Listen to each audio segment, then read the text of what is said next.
ஏய், car EMI, bike EMI, வீட்டு EMI எல்லாம் போவேன். இந்த மாசம் ஒரு 2000 ரூபாய் கையில நிக்குதுடா. இப்பதான் கொஞ்சம் சந்தோஷமா இருக்கு. ஏன் கணக்கு? இப்ப அவன் என்ன சொன்னான்? பிரபு, இந்த மாதம் அவனுக்கு செலவுலாம் போக 2000 ரூபாய் இருக்கான் பிரபு. ஓஹோ, இப்ப அவன் போனை கட் பண்ணிட்டு நடந்து போயிட்டு இருக்கும்போதே அவன் செருப்பு அருந்து போனான். போடு ஒரு 500 ரூபாய் பில்லு. அப்படியே நடக்கட்டும் பிரபு. அப்புறம் போன மாதம் ஒரு துணி எடுத்தான்ல, ஆமா பிரபு, அது இப்ப எங்க இருக்கு? பர்ணமால இருக்கு பிரபு. நம்ம எலி வாகனத்தை அனுப்பிவிடு, கடிச்சு குதறி எடுத்துட்டோம்.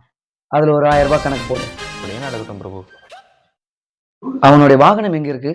பிரபு, அவன் வாகனத்தின் மீது நம்ம கை வைத்தால் அவன் தற்கொலை பண்ணிப்பான் பிரபு.